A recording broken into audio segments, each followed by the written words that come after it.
Assalamualaikum warahmatullahi wabarakatuh. Sobat RH sekalian, jumpa lagi kita di channel yang keren ini. Keren cadas. Ya, Sobat RH sekalian, topi merah sudah datang. Kita akan tanya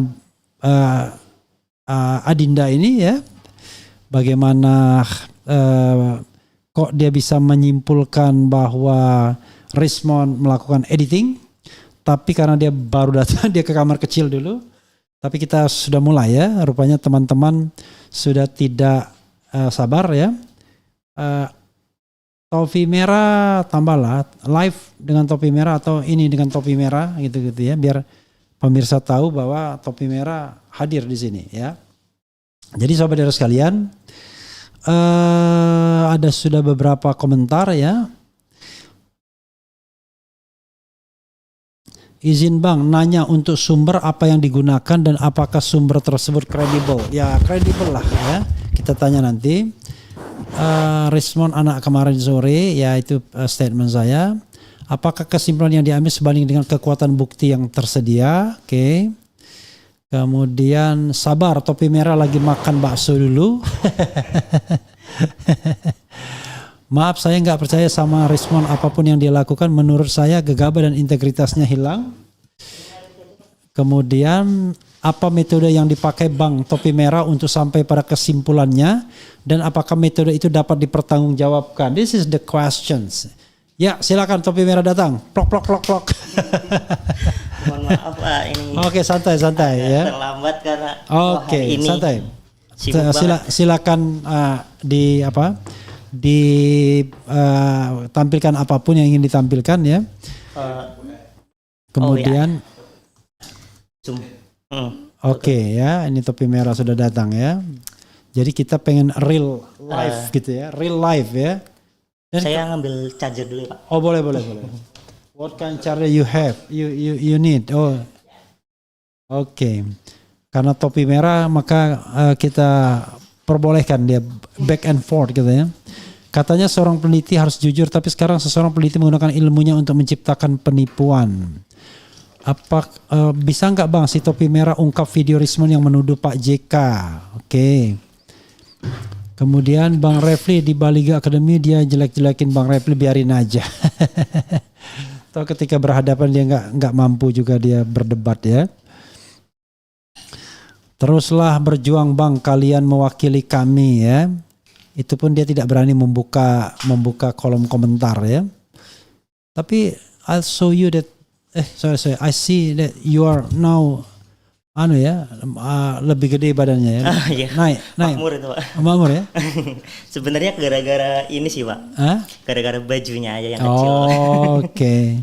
Kalau beratnya masih 57. Iya. Oh masih ya. Gitu.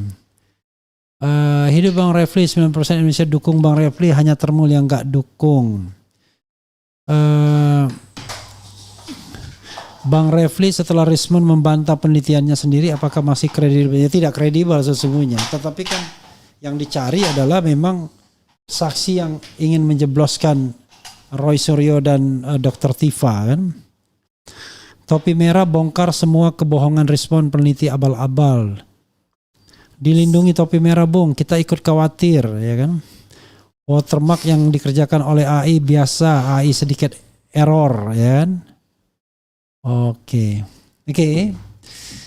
Yang jelas topi merah siap-siap. Sebelum topi merah siap-siap, yang nonton sudah 960. Karena tentu pengen penasaran ya. Hari-hari belakangan ini topi merah menjadi bintang. Sudah live di mana? Nggak ada yang live di mana? Nggak ada. Cuma tapping ya. Dekatkan ini, tolong. Nah, ya, tapping dari ini Sentana TV. Oke, sudah ya. Oke. Apa yang mau ditampilkan? Pertama selamat datang dulu ya.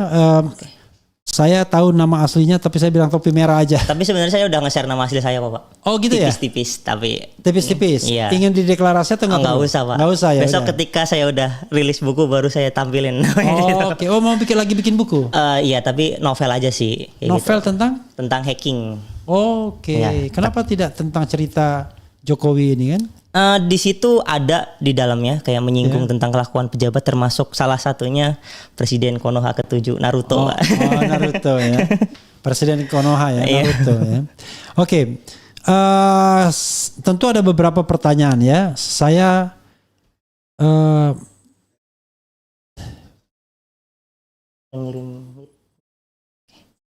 mau ngirim data ya. Google Meet aja, Pak. Oke, ini aja ke Reski bisa ya. Jadi kita karena pengen real life, mungkin minumannya taruh di belakang aja. Ini promosi takutnya, Pak. Nanti, kecuali dia mau promotion ya kan. Kalau dia mau promosi boleh ya. Tapi kalau dia tidak promosi ya jangan dulu lah ya. Oke. Itu ya.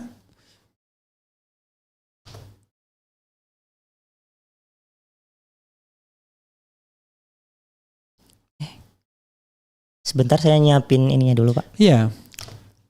Okay. Topi merah jangan ikut RJ ya. Gimana masa topi merah RJ? Sampai kiamat kurang 2 hari nggak bakal selesai kasus ijazah Bung. Bang RF, Rismon masih menjual buku Gibran Endgame di Amazon. Saya tonton di Point Bang Hersu dan bisa lihat di Google. Artinya ya dia mengatakan wah jangan dan lain sebagainya. Itu anak muda yang hebat topi merah. Saya selalu Pak Refli bingung pilpres nanti stoknya itu saja masih dalam satu lingkaran semua. Di Rakyat Bersuara nggak ada yang ngeh soal Gajat Adam ya. Coba kalau selama Mas Roy ngeh pasti heboh, telak sudah. Salam dari Dublin. Kemudian semangat berjuang Bang Refli. Terima kasih topi merah dan Refli Harun, melalui tangan dan pemikiran kalian Allah Subhanahu wa taala telah menunjukkan kebenaran akan kepalsuan ijazah Jokowi. Kasih kopi yang banyak biar enggak habis pencerahan topi merah ya. Mantap. Malah saya yang mau minum itu. Dasar staf saya enggak tahu diri juga, saya enggak dikasih minum. Oke, sorot ke topi merah, saya mau ambil minum dulu. Oke. Sudah. Oke.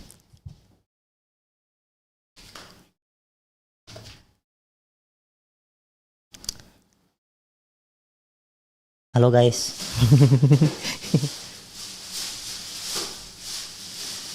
Oke, udah siap semuanya. Ini langsung share screen aja ya.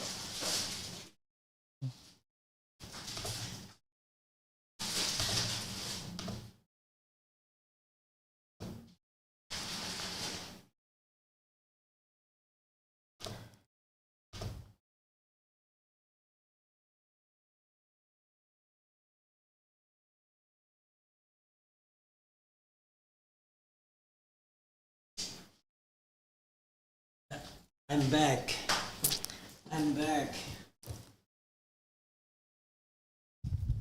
Jadi kalau sudah ready, sudah ready. Oke. Good. Ya, saudara sekalian, dengan topi merah ya, alias TM. Teh itu adalah Tajah Mada. Ya, tentu orang penasaran ya.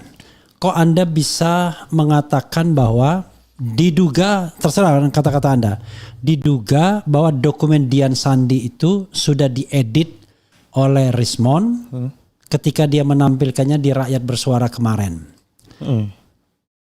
Coba sebutkan alasan Anda mengatakan bahwa itu dokumen yang sudah diedit dari Dian Sandi. Oke. Silakan. Sebanyak-banyaknya 1, 2, 3 biar orang mencatat. Oke. Ya. Pertama disclaimer dulu ya Pak. Oke, disclaimer. Sebenarnya di sini yang pertama menemukan si Gadhaj Adam itu kan saya. Tapi itu sebenarnya cuma buat lelucon aja sebenarnya. Kayak cuman nanti buat clickbait di dalam konten saya gitu. Nah, saya tuh sebenarnya nggak tahu apakah memang itu disengaja atau enggak. Itu kan. Jadi nggak tahu nih, mungkin ada security atau apa gitu kan.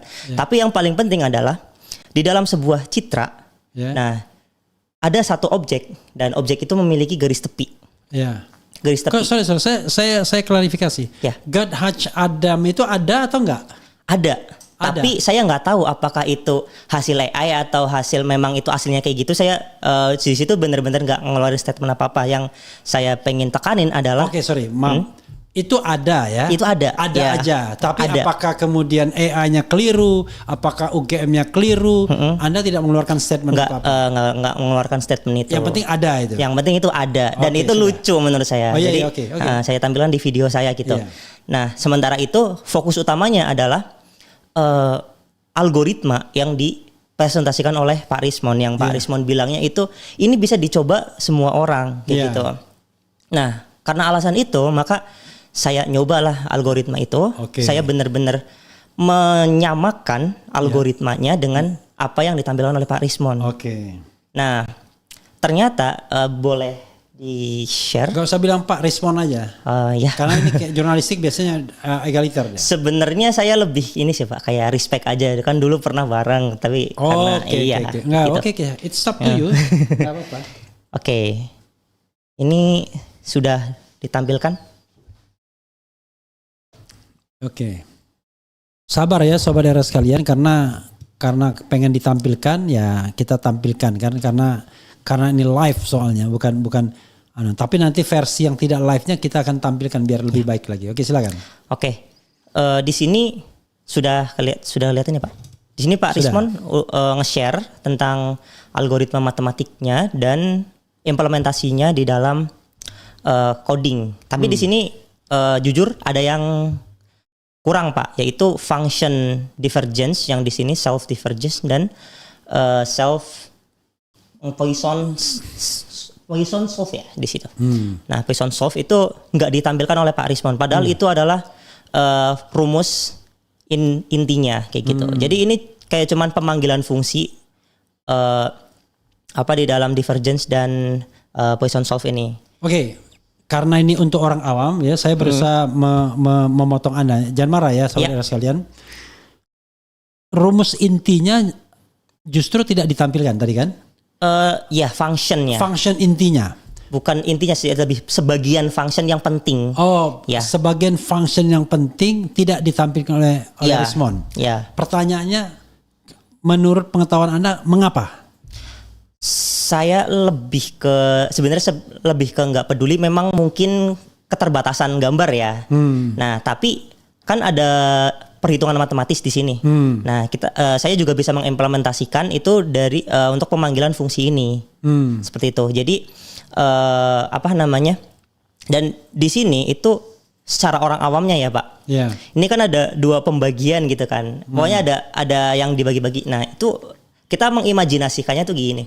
Pixel itu kayak kontrasnya digelapin, pokoknya kayak tone mappingnya yang kayak ditampilkan oleh Pak Joshua Sinambela dulu, itu hampir mirip kayak gitu. Nah, terus dia dipisah-pisah per per pixelnya, terus dihitung dari kanan ke kiri, dari kiri ke kanan, terus dari bawah ke atas. Lalu itu kan tadi di bagian pertama dipisah-pisah itu kan. Nah, di bagian kedua tuh digabungin lagi. Nah, ini yang Poisson solve itu. Seperti itu. Nah, akhirnya dapatlah rumus atau coding atau algoritma ini. Di situ yang saya sangat-sangat pertanyakan, tidak ada penambahan pixel atau enhance pixel. Nah, yang bisa dikatakan bahwa ini sebenarnya tidak mengubah terlalu jauh source aslinya dari ini dari Dian Sandi. Ya.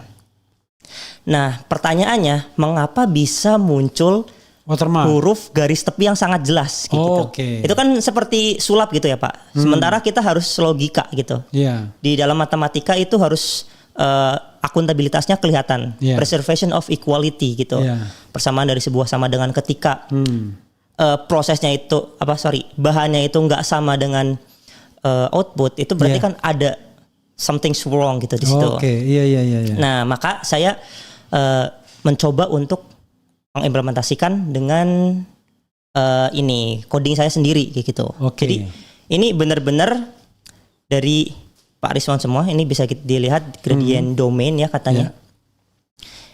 Oke, saya coba running di sini.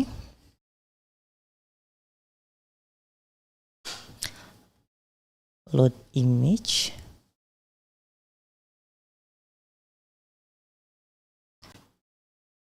Screenshot download. Ntar Pak, saya cari source dari Dian Sandi. Ini source asli dari Dian Sandi. Oke, kita menunggu prosesnya. Oke, bisa dilihat ya di sini. Ya. Nah, ini teknik yang sama yang digunakan oleh Pak Rismond untuk menampilkan gambar dari ijazah dari Dian Sandi ini. Bisa dilihat di sini untuk gelap terangnya itu mirip ya Pak. Iya. Untuk gelap terangnya mirip sama kayak yang mempunyainya Pak Rismond. Tapi di sini bisa dilihat kalau misalnya kita zoom, itu hurufnya itu nggak kelihatan atau hancur. Jadi memang garis tepi dari huruf watermarknya itu sebenarnya harusnya udah nggak ada gitu, udah rusak gitu. Nah, di sini saya agak curiga sebenarnya. Kok bisa ya dengan algoritma yang cuman memainkan cahaya bisa memunculkan pixel menjadi HD kayak gitu. Jadi saya sebenarnya pengen tanya banget ke Pak Rismond, function yang buat enhance pixelnya itu mana kayak gitu. Apakah dia benar-benar memakai kaidah forensik atau memakai editing kayak gitu. Udah menghilangkan source aslinya, padahal beliau ngomongnya itu ini source asli dari Dian Sandi dan bisa direpetisi. Ketika saya repetisi hasilnya berbeda kayak gitu. Seperti itu Pak. Oke, jadi intinya adalah yang ingin Anda katakan kan pada penelitian yang lama dia tidak menemukan watermark, ya kan? Pada penelitian sebelum tanggal 11 Maret lah, sebelum dia minta RJ. Dan sebagai peneliti profesional yang bergelar doktor katakanlah kan dari Yamaguchi University, ya saya juga bertanya-tanya, kok bisa selalai itu? Dulu tidak menemukan watermark, sekarang menemukan watermark hanya dengan apa tadi kira-kira dengan pencahayaan atau apa gitu ya? Tone mapping lah. Oke, gradient domain bilangnya dia, tapi sama aja tone mapping. Ya, tone mapping, gradient domain kita yang saya sendiri nggak paham sebenarnya, tetapi intinya adalah bagi mata orang awam kayak saya ya dan pakai logika saja. Loh kalau Anda profesional kan Anda harusnya lebih tahu dari siapapun bahwa di situ ada watermark. Masa Anda 11.000 triliun macam-macam dan lain sebagainya selama hampir setahun Anda ngata-ngatain dokumen itu adalah palsu, tiba-tiba Anda berubah dengan mengatakan saya hilap, saya nggak tahu. Lalu ternyata setelah saya katakanlah tone mapping dan lain sebagainya, tiba-tiba muncullah simsalabim watermarknya. What? Nah itu sendiri kan kita kan sebagai orang awam kan bertanya-tanya kok bisa begitu gitu loh. Dengan mata telanjang kita lihat nggak ada watermarknya. Kalaupun ada tipis banget barangkali. Tipis banget. Sementara kita tahu bahwa yang namanya watermark itu di beberapa tempat tuh jelas banget. Di fotokopi pun berkali-kali watermark kelihatan. Nah ini apa yang Anda temukan lebih lanjut sesungguhnya? Ya, sebenarnya dari dulu itu artefak watermark itu kelihatan tapi tipis banget, bener kata Bapak tadi. Nah, sehingga kalau misalnya kita nge-tweak image ini itu nggak bakal kelihatan. Nah, makanya yang tipis-tipis ini itu bisa dilihatin juga. Pas saya dulu menampilkan yang wavelet itu sebenarnya sudah ada artefak-artefak sangat samar dan itu mungkin diduga watermark gitu. Nah, kalau misalkan yang tone mapping ini itu bisa memaksa untuk memunculkan watermark yang sangat tipis ini kayak gitu. Tapi nggak sampai huruf-hurufnya gitu Pak. Kayak cuman artefak cuil-cuilan gitu. Oke. Ya, intinya adalah gini. Intinya dulu ada artefak yang diduga watermark, yang diduga ya. Yang diduga. Kita nggak tahu apakah itu watermark betul atau bintilan-bintilan apa gitu kan. Dan cuma yang jadi masalah adalah dokumen Dian Sandi itu menurut Anda dipotret. Dokumen sangat jelas ini potret. Ya. Pertanyaan saya, kalau ini dokumen asli dan ada watermarknya, lalu dipotret, masa nggak kelihatan watermarknya? Nah, itu kita kalau misalnya berbicara tentang fisika itu kan apapun bisa terjadi kalau misalkan itu secara logika. Mungkin ya Pak, mungkin ada cahaya yang sangat terang yang menerangi itu sehingga watermarknya kalah. Bisa jadi kayak gitu. Tapi bisa jadi juga memang ya tipis aja gitu watermarknya, nggak setebal yang kertas lain gitu kan. Kita nggak tahu kan kemungkinan yang ada kayak gitu. Oke. Yang jadi Anda masalahkan itu adalah yang tadinya tipis dan kita tidak tahu apa watermark atau bukan, tiba-tiba jadi jelas. Jadi sangat jelas. Sangat jelas, Ya. sangat terang. Ya. Dan dalam keterangan tersebut ada tertulis Gadget Gajah Adam. Gadget Adam. Ya. Ya. Nah ini yang kemudian menjadi persoalannya. Kita dan itu yang Anda sampaikan. Tapi ketika Anda bicara tentang garis tepi tadi, yang tidak sama dengan source aslinya, kenapa garis tepi di Richmond itu tegas, lebih Oke. tegas? Garis tepi itu kita ngambilnya H di dalam sebuah citra ya Pak. Iya. Jadi misalkan contohnya gambar tangan. Iya. Anggap aja tangan ini sama background itu kan ada garis tepi itu kan untuk pembatas antara background dan tangan. Nah di huruf itu pun sama. Kalau misalnya huruf itu pasti A sama background itu kelihatan jelas. Sementara source-nya Dian Sandi itu sangat rusak garis tepi hurufnya. Oh garis tepi huruf ya? Ya garis tepi hurufnya. Garis tepi huruf yang diduga banyak hasil editan untuk kelompok-kelompok. Nah tapi di Richmond garis tepi itu jadi tegas. Jadi tegas dan jelas. Nah ini yang diduga kemudian dokumen Dian Sandi diedit gitu atau bagaimana? Iya diduga seperti itu. Kecuali memang Pak Richmond bisa menampilkan functionnya, saya langsung bisa meralat gitu. Dan bisa diuji coba juga ya Pak. Saya bisa mencoba dan ternyata hurufnya itu jadi jelas. Itu menurut saya algoritma yang sangat keren kalau misalkan bisa gitu. Itu apalagi kalau misalkan itu bisa dipakai kalau misalkan ada CCTV yang mukanya nggak jelas tiba-tiba jadi jelas tanpa AI gitu.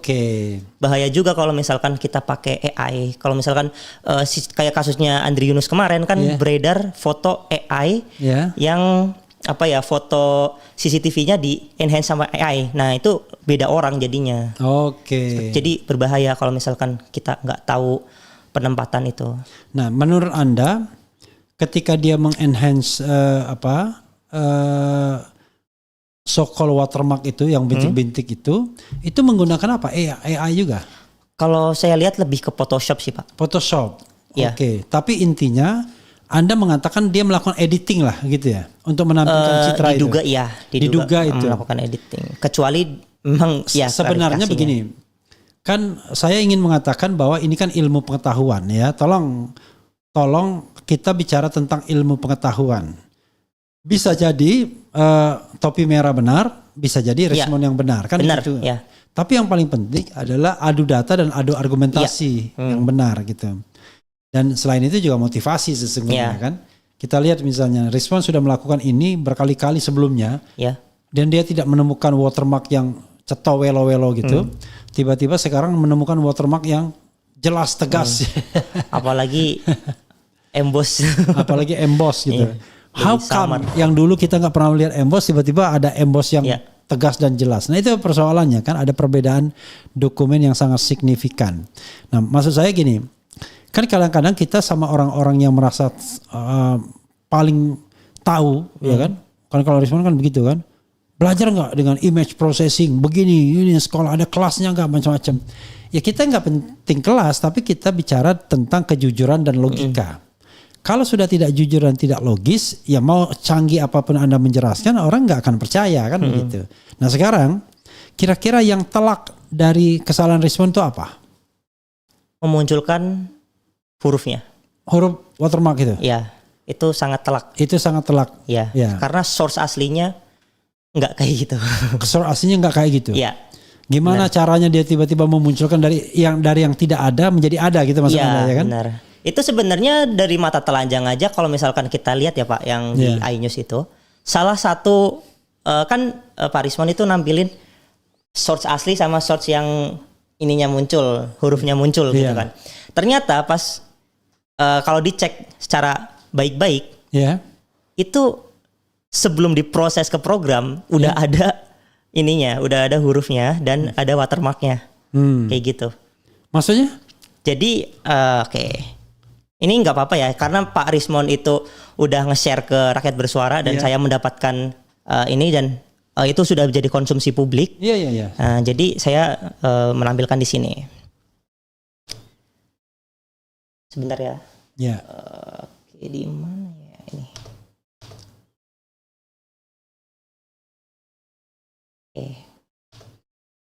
Bisa dilihat di sini.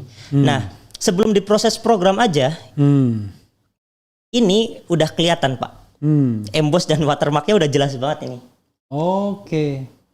Maksud Anda kok bisa begitu gitu ya? Iya, kok bisa begini? Ini udah bukan source-nya Dian Sandi dong. Kalau misalkan kita ngelihat secara kasat mata aja, wah ini udah jelas banget tuh Universitas Gadjah Mada di situ. Ini oh iya udah kelihatan ya. Iya, ini embossnya udah kelihatan nih sebelum diproses programming. Iya. Apalagi pas diproses programming makin kelihatan karena dipaksa untuk muncul gitu. Nah kalau soal Gajah Adam itu cuma lucu-lucuan. Kok lucu-lucuan? Tapi ada. Ada. Ini di sini Pak. Gadach Adam itu ada. Iya di sini nih. Gadach Adam di sini. Iya. Bisa dilihat Gadach Adam. Bisa di sini. Cuman saya balik lagi ya Pak.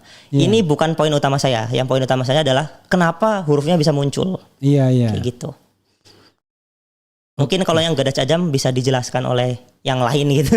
Iya. Atau mungkin kalau misalkan ada dokumen buat anti plagiat bisa kasih kayak security juga. Saya sebenarnya nggak terlalu peduli di situ dan saya lebih concern. Tapi begini ya, kalau kita bisa watermark itu kan dia satu tulisan dan diulang-ulangi dengan sebenarnya kan? Atau bisa berapa tulisan?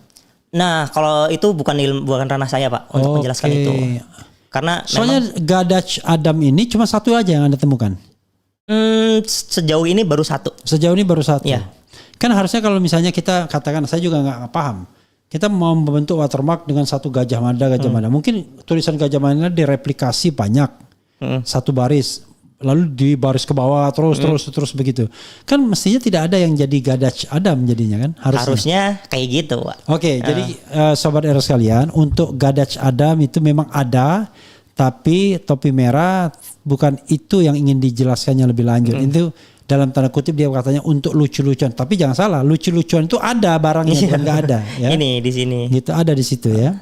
Jadi jangan bilang wah ini cuma lucu-lucuan, tapi ada barangnya. Iya. Nah, yang menarik adalah bahwa Anda ingin mengatakan sumber Dian Sandi dan sumber dia itu sudah beda. Sudah beda. Ini bisa dilihat di yang atas itu sebelum processing. Dan Pak Rismo juga nggak menjelaskan ya. Yang atas ini udah ada programming yang lain yang menjelaskan atau enggak. Soalnya yang kita lihat kan itu adalah threshold dari Poisson iteration, terus sama powernya, sama alpha, beta dan variabel-variabel yang lain gitu Pak. Dan itu semuanya lebih mengarah ke mainan kontrasnya kayak gitu. Oke, ini ada yang bilang juga itu kode dari Rismon ya kan, disalahkan watermarknya supaya terlihat palsu, sesungguhnya Rismon masih mendukung Troya. Wih, ngeri. Tapi sambil pakai emoji ketawa. Ini yang ditampilkan ini source Rismon atau source-nya Dian Sandi? Ini source-nya nih Bang Rismon, Pak Rismon. Oke, karena source-nya Rismon ini udah mulai kelihatan nih. Ini jelas banget Pak Gajah Mada. Iya, dari padahal ini kan pertama citra begini kan dari laptop. Kalau tidak laptop harusnya lebih jelas lagi kan? Iya. Gitu.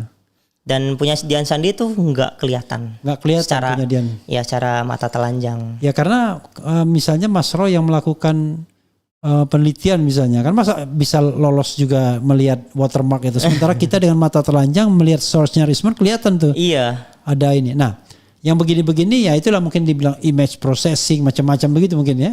Ilmu kalau image processing itu lebih ke programmingnya Pak. Tapi ini lebih ke editing. Iya. Ya adalah pokoknya ilmu yang dia pahami itu adalah ilmu yang bisa mengedit ini. Bukan orang seperti saya tentunya ya. Bagaimana dengan embossnya itu? Sama Pak, di sini embossnya udah kelihatan dulu nih Pak sebelum diprogram. Sebelum dimasukkan ke dalam program. Anda mengatakan source-nya Dian Sandi sama source-nya Rismon berbeda, dan yang ditampilkan Rismon itu source yang dia buat dulu itu. Iya. Diduga dia buat dulu. Sebelum diproses dalam program dia. Oke. Jadi sudah beda source-nya gitu ya. Luar biasa. Oke. Seperti itu. Nah. Oke ya, nanti kita lihat ada yang bertanya enggak ya. Bukan banyak sih yang bertanya. Karena yang nonton kita aja udah 5.000-an lebih nih yang watching now. Jadi gini, yang saya ingin tanyakan adalah bagaimana dengan lintasan merah? Anda ini enggak? Anda perhatikan enggak? Karena Rismon Rismon mengakui kan bahwa lintasan merah itu ada. Nggak ngerti lah, saya nggak paham penjelasannya. Pokoknya ini karena ada gelap, ada apa. Lintasan merahnya ada. Dulu nggak ada, sekarang ada. Coba Anda terangkan. Oke. Lintasan merah di foto. Kalau kita berkaca dari mungkin kemungkinan ada di dalam fisika. Kalau misalkan warna yang lebih gelap itu bisa memakan cahaya, itu kan ada teorinya ya Pak. Kalau warna hitam itu bisa menyerap cahaya. Nah mungkin itu bisa aja. Teman di sini kan kayak bener-bener masa sih hilang semua kayak gitu? Kan agak dipertanyakan juga. Kenapa bisa hilang semua? Padahal warna merahnya juga nggak yang tipis-tipis banget gitu Pak. Nah Pak Rismo juga udah ngedetek kan sama channel merah dan ternyata nggak ada kayak gitu kan. Termasuk di Rakyat Bersuara dia bilang nggak ada juga ya? Dulu iya. Iya sekarang? Kalau yang sekarang saya sebenarnya nggak nonton fullnya sih Pak. Ya saya lebih fokus ke yang ini watermark itu. Oke, tapi kayaknya dia ingin mengatakan lintasan merah itu ada, tetapi kenapa nggak kelihatan dengan tenggelam gini-gini, dengan apa? Tapi dengan teknik tertentu bisa terlihat kayak sepertinya gitu. Anda pernah lihat gitu? Teknik tertentu kalau misalkan dari citra ini itu mungkin cuman climb dan itu bisa jadi pixelated gitu Pak atau color bleed gitu. Karena kalau misal ingin memaksa warna merah muncul itu harus di tone mapping secara ekstrim seperti yang dilihat di bawah sini itu Pak. Ini sebenarnya tone mapping yang sangat ekstrim yang dimana itu memaksa warna merah untuk muncul. Nah akibatnya apa? Warna hitam rusak. Yang sini itu jadi merah semua. Kayak gitu. Iya. Jadi nggak bisa diklaim juga ini ada lintasan merahnya atau tidak. Jadi belum bisa dibuktiin juga. Kayak gitu.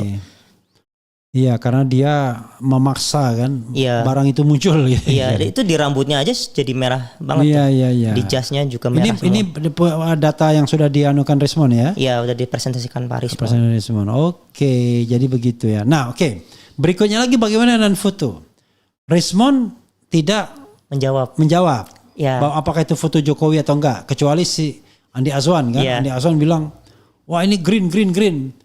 Ya saya lihat memang antara foto orang yang berkumis itu yang hidungnya lancip dengan foto yang wisuda itu memang mirip itu. Tapi memang orang yang sama itu. Orang yang sama, kemungkinan Iya, itu orang yang sama. Tapi it doesn't mean itu adalah Joko Widodo yang jadi presiden. Iya benar. Coba aja kalau misalkan Pak Andi Azwan berani ya meng-compare antara foto yang wisuda aja nggak apa-apa deh.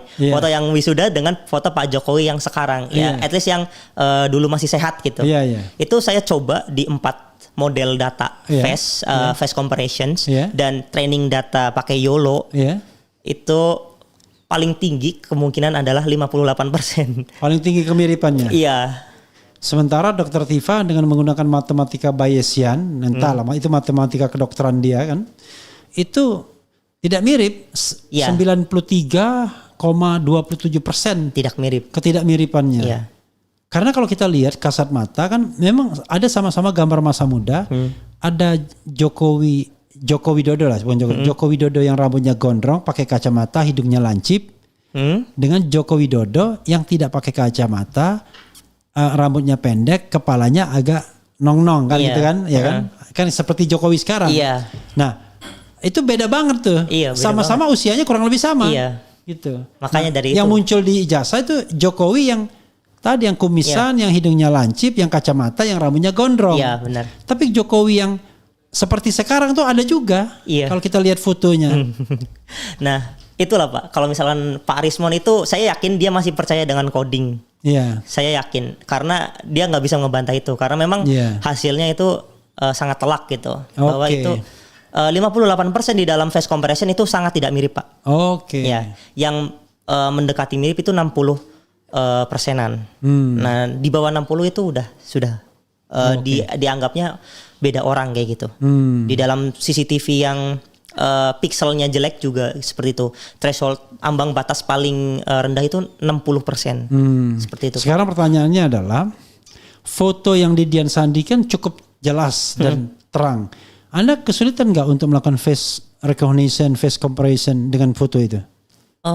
Harusnya ya Pak. Kalau misalnya dengan apa namanya kualitas yang seperti ini, face comparison itu harusnya masih bisa dilakukan. Masih bisa dilakukan. Saya juga udah pernah mempresentasikan foto saya yang sangat jelek itunya, resolusinya itu masih bisa mirip dengan saya sekarang, dan kemiripannya itu 80%. Dan Anda kemudian mengatakan bahwa itu tidak mirip dengan Pak Jokowi yang jadi presiden. Iya, secara FaceNet dan model-model yang lain kayak gitu. Oke. Dan saya percaya dengan kode itu. Iya. Saya kan tidak mengatakan Anda hanya berdasarkan keyakinan, tapi berdasarkan katakanlah pengujian atau ilmu atau penelitian Anda kan? Iya, benar. Oke. Coba kita tengok pertanyaan apa yang akan ditanyakan oleh saudara sekalian. Dia bilang,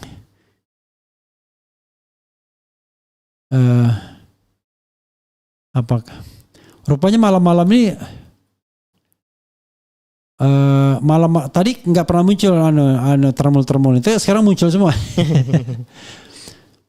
Apa ini? Bang Refli, apakah sudah mengantisipasi pergerakan bawah tanah Jokowi, keamanan para pejuang ijazah palsu, Roy Suryo dan kawan termasuk topi merah, kondisinya dengan Badan Perlindungan Saksi? Aduh, kita nggak mikir yang begitulah ya. Kita percaya bahwa Pak Jokowi baik ya, Pak Jokowi negarawan ya. Kecuali dibuktikan sebaliknya. Tapi kita harus percaya bahwa negara ini ada hukum, negara ini ada tentara, ada polisi, ada Presiden Jokowi dan lain sebagainya. Kasihan sekali kita sebagai warga negara kalau berpendapat aja diancam dan lain sebagainya. Oke. Apalagi yang ingin saya sampaikan? Paling ini sih Pak. Ketika Pak Rismon itu ngomong tentang... ini ada bilang, Bang, topi merah, cobain search-nya pakai yang diedit Rismon itu. Bisa keluar enggak? Gadach Adamnya. Udah, dia sudah lakukan itu kan? Udah. Jadi dia sudah dilakukan. Gadach Adam itu source-nya kita ngelihat secara telanjang aja itu udah kelihatan Pak. Ya, jadi sudah dia pakai source-nya Rismon sudah ya. Kemudian topi merah pakar asli, Rismon pakar abal-abal, enggak juga ya. Sesama ahli, sesama orang yang punya pengetahuan dilarang saling mendahului. Cuman satu saja yang membedakan, kejujuran, integritas, kemudian motivasi. Motivasi Anda apa? Apakah motivasi ingin mengungkapkan kebenaran, ataukah motivasi Anda berbeda? Saya kasih contoh topi merah dulu. Anda kan mengatakan foto itu tidak mirip Jokowi ya. Tapi begitu dikatakan itu foto Dumatno, penelitian Anda mengatakan tidak mirip juga. Tidak mirip juga. Iya dan tidak ya? Iya. Pernah iya enggak? Pernah iya, tapi cuma 65%. Oke. Itu kejujuran saudara sekalian. Jadi gini, kita ingin katakan ketika misalnya Roy Suryo mengatakan itu foto Dumatno, topi merah mengatakan iya dan tidak. Dumatno cuma 65% pernah mirip. Tapi dalam penelitian yang lain tidak mirip. Tapi dari semua penelitian dia itu tidak mirip Jokowi. Itu ya one thing for sure-nya. Paham ya? Jadi kita ada slightly different, tetapi yang paling penting itu tidak mirip Jokowi. Nah, nggak usah kita bolak-balik macam-macam apa kalau Rismon mengatakan rotasi apa-apa translasi dan lain sebagainya. Kalau fotonya sudah tidak mirip Jokowi atau tidak sama atau not match dengan Jokowi, ya udah batal itu. Karena kalau asli harus 100%. Iya. Tapi kalau palsu, satu aja komponen yang tidak sama. Let's say ada belangko tahun 85 kan, belangkonya sama. Tapi bingung naruh fotonya foto siapa? Dicari foto Pak Jokowi masa muda gak ada. Kan itu yang jadi persoalan. Oke, apalagi yang ingin Anda sampaikan? Mungkin ini sih Pak. Kan Pak Rismon bilang di Rakyat Bersuara, dia itu ini tuh matematika, ini tuh bisa direpetisi. Saya sebagai orang, sebenarnya saya lebih suka matematika daripada programming Pak. Saya melihat matematika itu dari kacamata seni, di mana kerumitan-kerumitan yang orang lain lihat, saya melihatnya sebagai sebuah keindahan yang terstruktur gitu Pak. Jadi ada sebuah preservation of equality di dalam rumus matematika gitu. Nah, beliau ini bersembunyi di dalam keindahan itu Pak. Jadi seolah-olah dia kayak pinter banget, kayak wah banget, padahal yang ditampilkan di situ itu ya cuman matematika untuk perhitungan apa namanya kontras warna kayak gitu. Bukan matematika untuk meningkatkan piksel atau membangkitkan apa namanya garis-garis tepi itu. Nah, artinya dia itu bersembunyi di dalam kebohongan gitu, Pak. Karena matematika adalah akuntabilitas, keterbukaan kayak gitu. Apapun apa namanya sumbernya, ketika diproses hasilnya itu kayak sebuah energi, Pak. Energi itu kan katanya kekal gitu kan. Yeah. Nah, itu juga matematika juga kekal, preservation of equality kayak gitu. Oke ya. Saya secara bukan orang matematika, saya tidak paham juga, tetapi saya mengikuti orang yang memang mengerti matematika. Makanya ada matematika Bayesian yang baru saya tahu setelah baca tweetnya Dr. Tifa. Itu ada memang ya matematika Bayesian. Kalau untuk lebih dalam ke suatu kayak gitu saya belum meneliti. Ya. Saya lebih ke ada matematika yang umum kita pahami. Tapi intinya adalah berdasarkan rumus matematika apapun, foto itu memang bukan foto Pak Jokowi yang presiden. Iya. Bisa jadi foto Joko Widodo juga, tapi yang tamatan SMA 6 Yogyakarta yang memang fotonya tercantum di situ dan tercantum di ijazah pula gitu. Bahkan untuk membuktikan foto Pak Jokowi palsu atau tidak, itu cuman dengan rumus yang sederhana, Pak. Oke. Rumus Pitagoras. Oke. Oh ya, yang Anda lakukan tuh ya, Pitagoras itu ya? Iya. Gitu. Nah, intinya apa Pitagoras waktu itu? Intinya di situ menghitung jarak antar perhitungan embednya. Oke. Jadi di dalam gambar itu dia bisa kita ekstrak embednya kayak DNA dari sebuah gambar itu lewat Fastnet. Misalkan di dalam Fastnet itu ada kalau nggak salah ada 64 bit gitu kan. Berarti ada 64 informasi DNA. Misalnya jarak antar mata gitu-gitu ya? Bukan itunya, tapi komparasinya itu misalkan fotonya saya itu 1, 2, 3. Nah, foto kecil saya 2, 3, 4. Nah, secara kita bandingkan jaraknya pakai perhitungan Pitagoras itu atau apa sih namanya? Pokoknya perhitungan Pitagoras. Yeah. Nah, dia itu ketika semakin dekat itu semakin mirip. Ketika jauh kayak 1, 2, 3, 4 jadi 15, 12, 13 itu kan jauh. Nah, itu tidak mirip kayak gitu. Nah, konsepnya kayak gitu, Pak. Oke, apapun yang ingin Anda katakan yang jelas Anda bisa mempertanggungjawabkan bahwa foto itu tidak mirip berdasarkan penelitian Anda. Iya, benar sekali.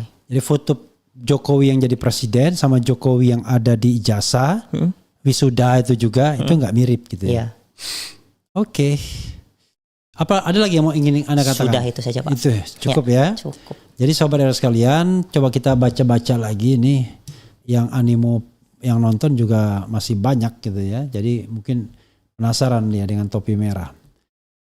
Oke, tapi misalnya ya Gadach Adam itu bisa di mana bisa error terjadi ya?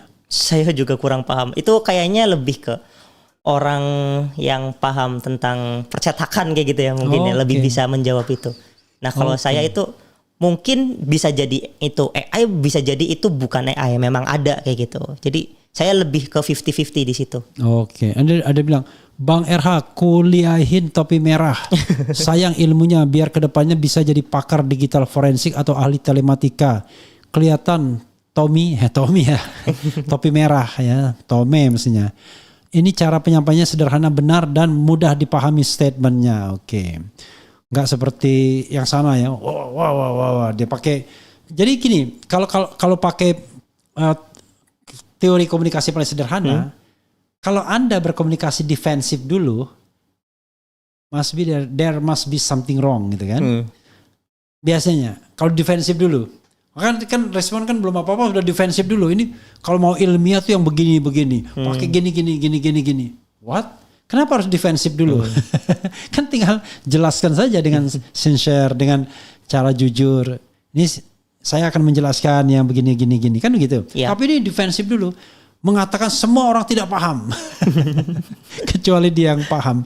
Kalau ilmu itu diperlakukan seperti itu, maka kemudian tidak akan ada objektivitas. Berarti ilmu itu hanya untuk orang-orang tertentu saja konsumsinya. Padahal yang Anda pikirkan, Anda teliti itu adalah untuk konsumsi umum. Benar, Pak. Prosesnya bisa rumit, tapi begitu menyampaikan hasilnya harus sesederhana mungkin, sejelas mungkin, setegas mungkin kan gitu. Benar, dan seakuntabel mungkin gitu ya. Oke. ada info juga dari Bang Roy Suryo, watermark yang ada lagi selain dari Bang Topi Merah. Ya, yang beda lagi selain dari Bang Topi Merah. Ada apa lagi ya adanya ya? Gajah Adam. Oke, Gadaj Adam ya. Nah, pertanyaan saya gini. Kan spesimen atau ijazah yang dianggap asli itu, sokol gitu ya.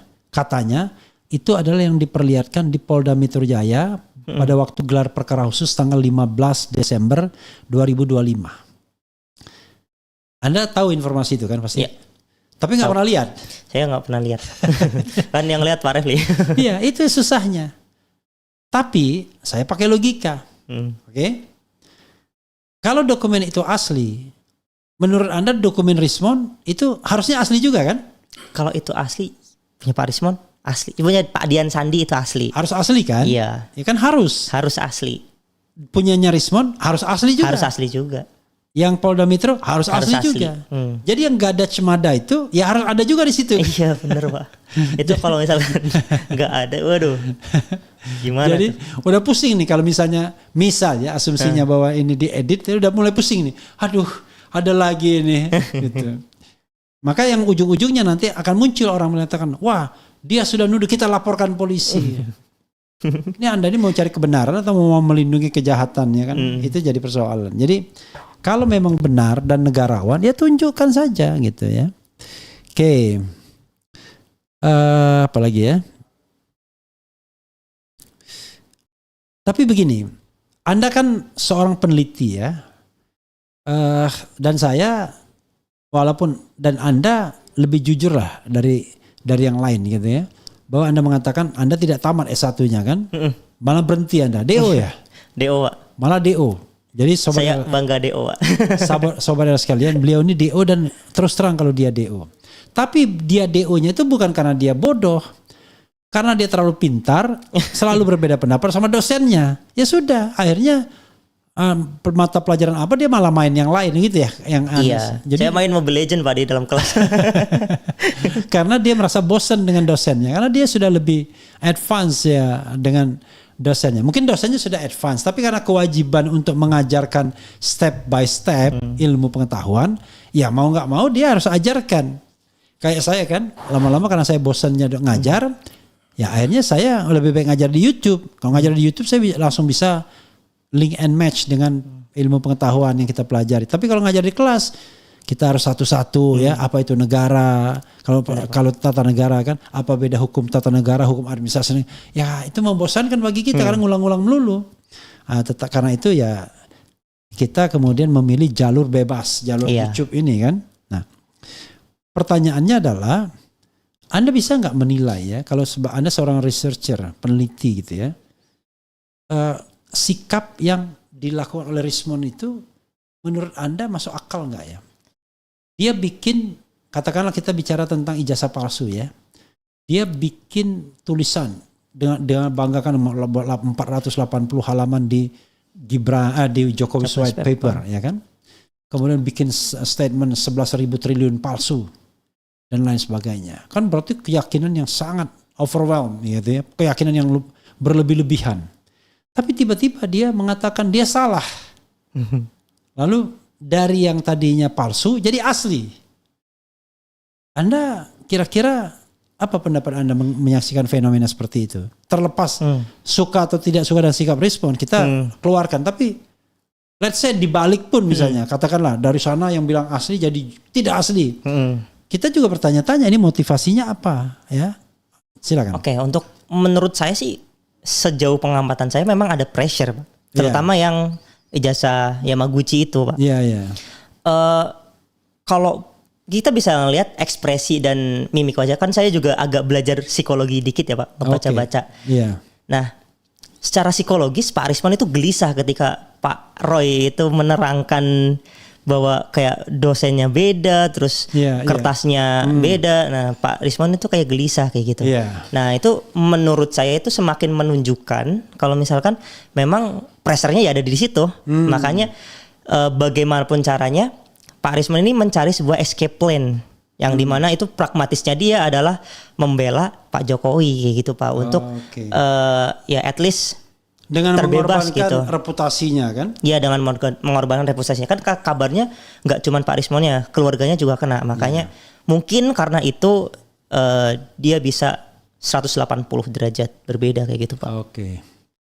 Jadi maju kena, mundur kena. Ya, gitu. bisa dibilang. Kalau seandainya dia tetap di barisan mengatakan palsu, maka kasus Yamaguchi University Bakal itu akan naik. terus Iya, naik. pasti bakal naik. Dan kemudian orang tahu bahwa dia tidak punya gelar doktor. Tapi ketika dia RJ, bisa jadi kemudian dia berharap orang tidak lagi mempermasalahkan gelar doktornya. Iya apa tidak. Tapi jangan lupa di Rakyat Bersuara dia masih mengaku dokter loh. Masih mengaku kan? Ya mungkin karena. Jadi ketika masalah mana-mana dia tunjukkan transkrip nilai. Ya. Padahal transkrip kan beda sama ijazah. Iya, kayak saya punya transkrip juga, Pak DO juga punya, Pak. Ya saya waktu dari Notre Dame ya, karena kita tahu orang tahu kita orang asing, ya kita dikasih transkrip 50 lembar kalau nggak salah saya. Dan itu asli semua, warnanya dicetak bagus biru gitu kan. Kenapa? Karena mereka tahu kita tidak mungkin kita datang untuk melegalisir kan, sehingga transkrip itu asli semua dan sama. Jadi asli. Tapi kan kita juga punya ijazah yang digulungkan gitu gede kalau saya kan dari the University of Notre Dame. Wah gede. Ya saya nggak pernah gunakan si ijazah itu kan. Bagi saya ijazah itu kan ya penting-penting nggak penting ya. Tapi kan Anda nggak boleh berbohong dengan ijazah itu. Kalau nggak ada ijazah ya Anda bilang nggak ada ijazah. Kalau transkrip nilai beda sama ijazah. Iya, beda. Itu aneh sih Pak menurut saya. Iya, jadi ketika dia mengatakan ijazahnya masih ada di Bali G sana, lah sekampung ribut tentang ijazah dia kan. Se-Indonesia itu. Se-Indonesia ya, sekampung yang namanya Indonesia ya. Apalagi ya.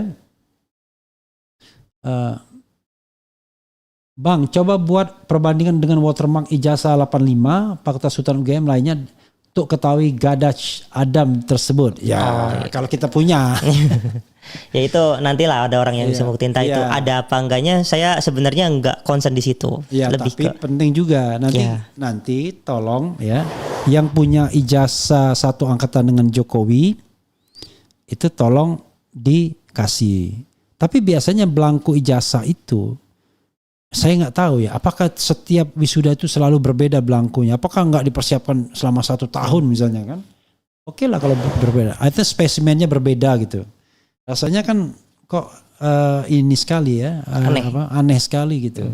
Tetapi ya yang jadi masalah adalah kalau seandainya ada tindakan-tindakan yang tidak original ya, fake gitu kan, tiba-tiba diada-adakan misalnya. Nah ini yang kita pertanyakan.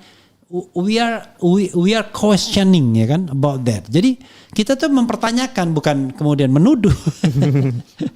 Gimana warga negara kok sebentar mau diancam, sebentar diancam. Pak Refli tolong tanyakan Times New Roman. Ada apa-apa Anda punya jawaban? Kalau Times New Roman sendiri saya nggak punya jawaban apa-apa. Karena memang jawaban, ya? Saya belum lahir dan risetnya pun sangat terbatas kayak gitu Pak. Okay. Saya lebih ke prefer yang sekarang bahannya udah ada aja gitu. Oke, ini ada tanya juga. Pak Refli, tolong tanyakan apa benar stop map aslinya UGM itu tidak bisa ditekuk, ya kan?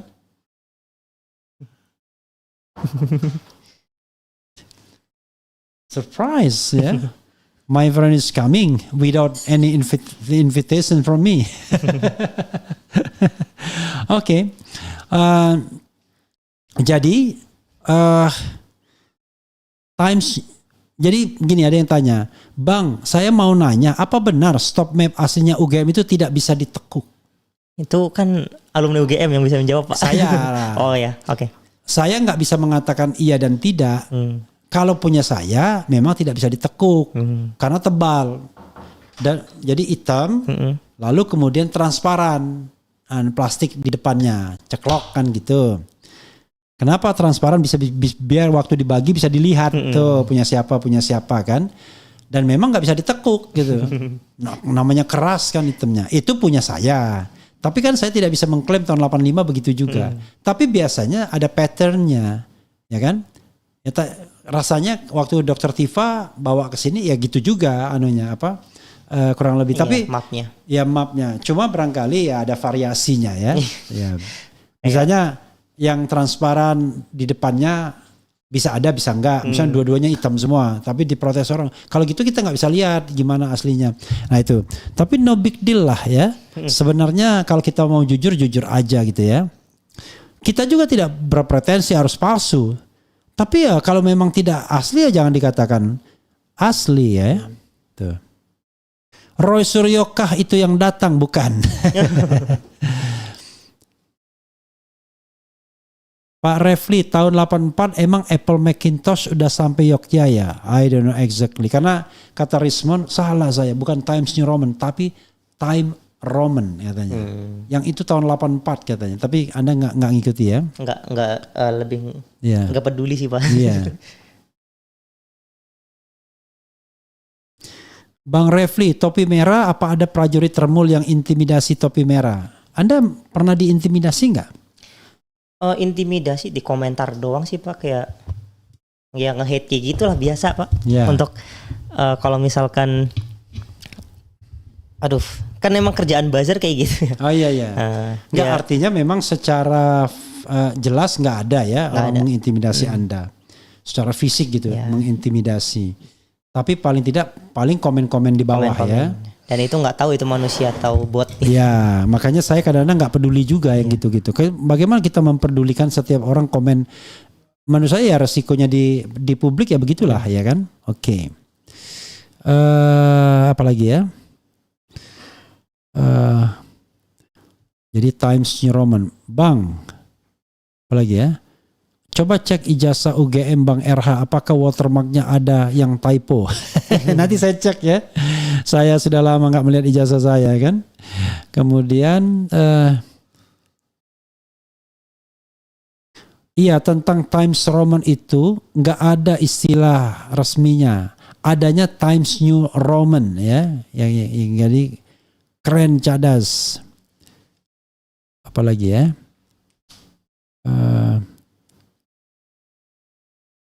Bang, lain kali kalau dibilang Rismond dipraktekkan yang di laptop, ya suruh langsung dipraktekkan ya, biar ya nanti kita undang Rismond ke sini. Iya Pak, benar. Kalau mau gitu kan. Bareng-bareng lah kita sini ngopi bareng kayak dulu Pak. Oke.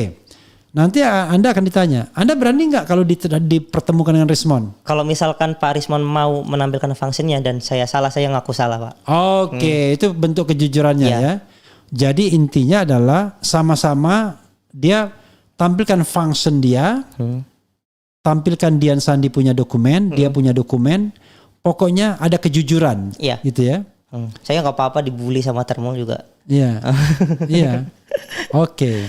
Kayak gitu Pak. Oke. Tapi yang jelas itu kalau misalkan kita paham fotografi aja ya Pak, atau misalkan kita paham tentang computer vision, itu garis tepi sangat potensial dan penting. Itu soalnya buat training, data training untuk YOLO, untuk base ketika dulu AI belum booming, sekitar 2019 saya kan pernah lomba ya Pak di Thailand dulu.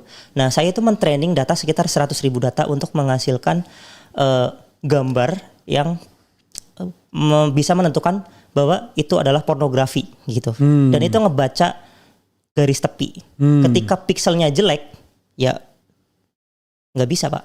Sangat susah kayak gitu. Jadi garis tepi itu sangat-sangat sensitif ya di dalam deteksi objek dalam citra. Oke. Jadi garis tepi itu bukan tepinya ijazah. Bukan tepinya ijazah, tetapi tepinya huruf-huruf gitu-gitu.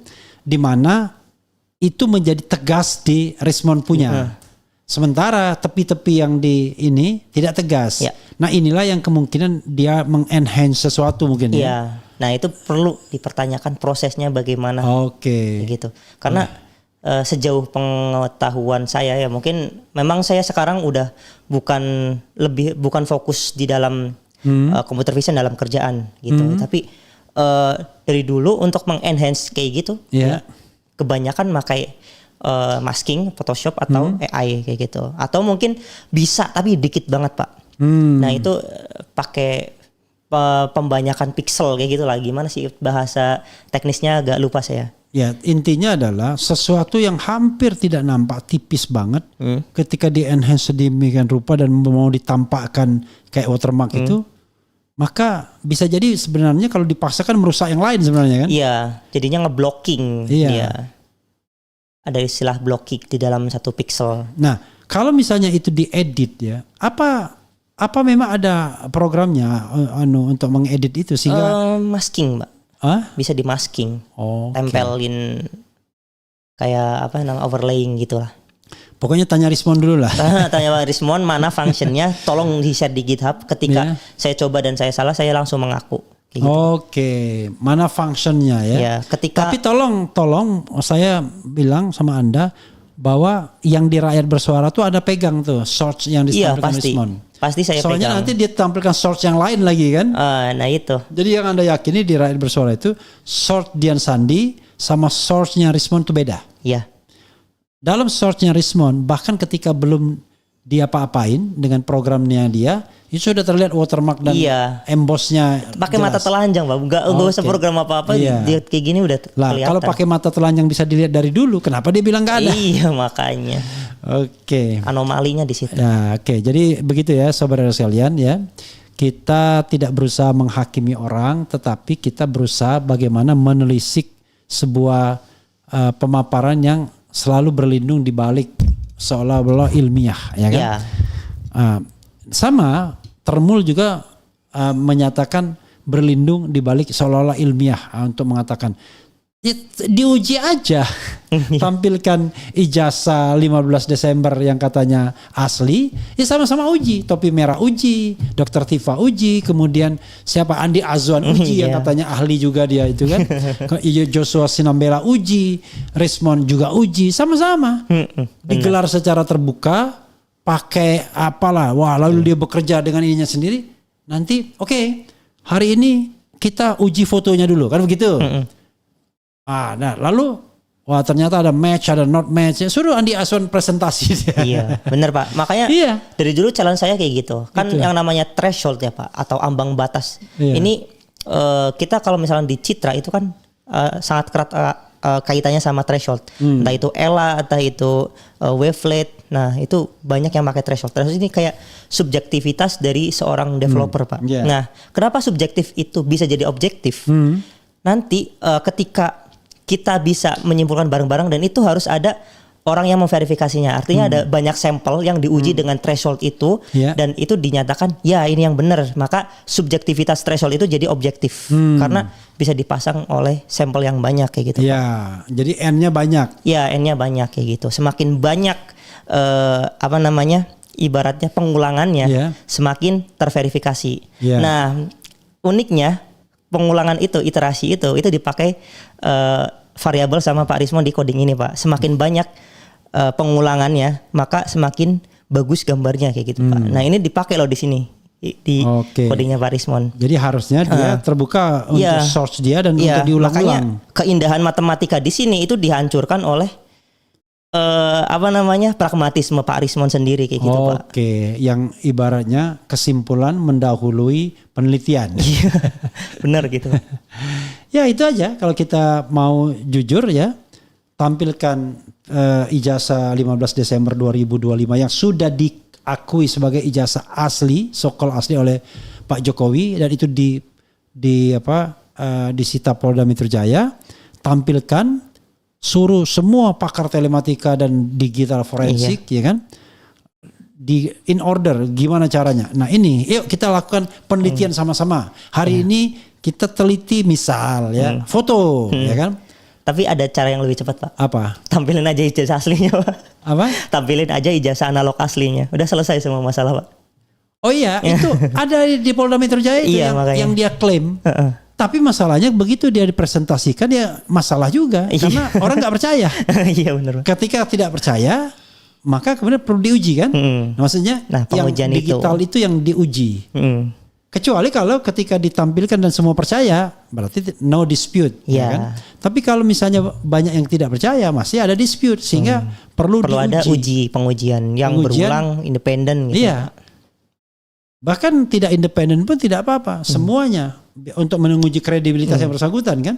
dari pihak Pak Jokowi, dari pihak Mas Roy, Dr. Tifa, dari pihak yang di luar itu kan, udah sama-sama menguji. Nah, pastikan tidak ada suap di situ. Iya.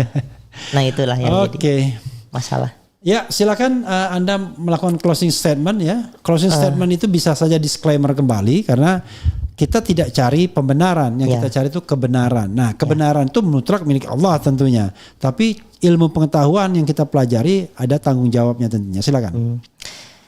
Baik, untuk apa ya closing statement sebenarnya saya bingung Pak, udah dikatakan semua. Mungkin saya lebih ke ini tadi sih ngejawab kenapa saya nggak mau kuliah lagi. Iya. Nah itu sebenarnya nggak patut untuk ditiru ya Pak, karena memang itu lebih ke kesenangan hati saya gitu. Saya lebih bisa bebas ketika saya nggak punya apa-apa. Ketika saya itu dulu ketika nggak punya uang kayak mencari uangnya lebih giat gitu. Nah sama kayak saya nggak punya gelar, saya lebih ekstra untuk belajar dan untuk apa ya ibaratnya saya juga bisa kerja kok secara jadi karyawan biasa tanpa S1. Kenapa kalian nggak bisa? Jadi nggak pendowngrade orang-orang yang lulusan SMA dan SMP kayak gitu. Jadi lebih egaliter kayak gitu. Ya sebenarnya terus ya. Ya karena lebih dibaca berdasarkan skillnya kayak gitu. Ya tetapi nanti suatu saat ketika diperlukan formalitas Anda susah. Ya benar. Nah itulah misalnya makanya jangan ditiru. Di top manajemen dan lain sebagainya nggak bisa Anda ditampilkan orang yang tidak lulus S1 misalnya kan. Karena akan mungkin tiba-tiba kartu nama dikeluarkan sama pihak lain. Maka nanti ujung-ujungnya Anda cari ijazah palsu juga. Dan saya harusnya sih nggak harus kayak gitu. Karena cita-cita saya itu sebenarnya jadi pembisnis dan jadi guru itu Pak. Nah, gurunya itu bukan guru formal tapi lebih ke guru. Ini Anda sedang mengajari mengajari dua hal yang penting. Pengetahuan teknis mengenai apalah digital forensik atau apapun namanya, telematika atau apapun namanya. Yang kedua adalah kejujuran dalam melakukan penelitian gitu ya. Oke, makasih banyak ya. Sama-sama Pak. Yang saya tahu namanya ya. Tunggu aja ya guys namanya. Ya gitu. Pokoknya inisialnya IG ya. Jadi IG itu Instagram. Mudah-mudahan apa yang disampaikan oleh Topi Merah ini bermanfaat ya. Amin.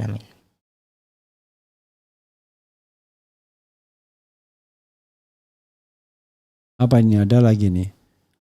Malam Pak Dir. Tadi saya zoom di NTV kok si Roy bisa dapat bahan presentasinya Rismon di acara iNews Rakyat Bersuara Selasa kemarin.